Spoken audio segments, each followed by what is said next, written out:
তিস্তা চুক্তিটা খুব বেশি দরকার। এটা বারবার আলোচনা হয়েছে, হয়ে যায় কিন্তু হয় না।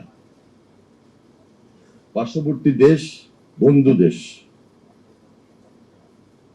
তাদেরকেও চিন্তা করতে হবে যে তাদের যেমন স্বার্থ রয়েছে, আমাদেরও স্বার্থ আছে। বন্ধু দেশই তো বন্ধু দেশের স্বার্থ রক্ষা করবে। আমাদের স্বার্থের প্রতি তারা নজর দিবেন। আমাদের সঙ্গে তাদের বন্ধুত্বের সম্পর্কের অবনতি হোক, এটা কখনো আমরা চাই না। এটা মাননীয় প্রধানমন্ত্রী তিনি সবসময় বলেছেন। এর আগেও যখন প্রেসিডেন্ট জিয়া এই দেশের রাষ্ট্রের দায়িত্বে ছিলেন, নগদ নিয়ে এলো হার না মানা হার অফার। সর্বনিম্ন 10,000 টাকা রেমিটেন্স নগদে পাঠালে থাকছে স্বর্ণের হার জেতার সুযোগ।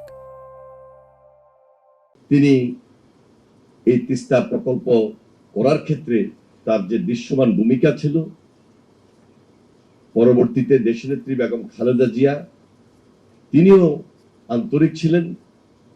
কিন্তু আপনারা লক্ষ্য করেছেন আমরা 17 বছর অনেকভাবে পিছিয়ে গিয়েছি, অনেক নির্যাতিত হয়েছি এবং স্বার্থ বিরোধী অনেক কাজও হয়েছে। কিন্তু এখন দেশের স্বার্থে, জনগণের স্বার্থে আমাদেরকে এই চ্যালেঞ্জ নিয়েই তিস্তা চুক্তি এবং তিস্তা মহাপরিকল্পনা নামে হোক, অথবা আমরা এই প্রকল্পটাকে বাস্তবায়ন করার স্বার্থে যা যা করা দরকার আমরা সে বাস্তবায়নের দিকে এগিয়ে যাব। আশা করছি যত দ্রুত আমি আমাদের তিস্তা পাড়ের জাগো ভাই আন্দোলনের নেতা তিনি তার বক্তব্যে, মাননীয় মন্ত্রী সাহেব তার বক্তব্যে বলেছেন যে আমরা দ্রুত চাই।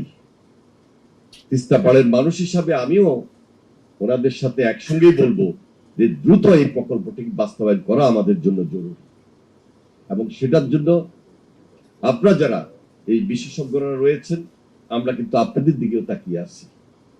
সেই ক্ষেত্রে যদি বাহিরের কোন দেশের টেকনিক্যাল সাপোর্ট দরকার, ইতিমধ্যে আমরা চায়নায় গিয়েছি, নেদারল্যান্ডের সাথে আমাদের কথা হয়েছে, অথবা অন্য কোন দেশে যদি আমাদেরকে এই সাপোর্ট, টেকনিক্যাল সাপোর্ট দেওয়ার জন্য এগিয়ে আসেন, অবশ্যই আমরা সেটাকে সাদরে গ্রহণ করব। কিন্তু বাস্তবতা হলো যত দ্রুত আমরা এই তিস্তা নদীর টেকসই ব্যবস্থাপনা অথবা মহাপরিকল্পনা নামে হোক, আমরা যেন তিস্তা পাড়ের মানুষকে রক্ষার জন্য আমরা এই প্রকল্পটি খুব দ্রুত গ্রহণ করতে পারি।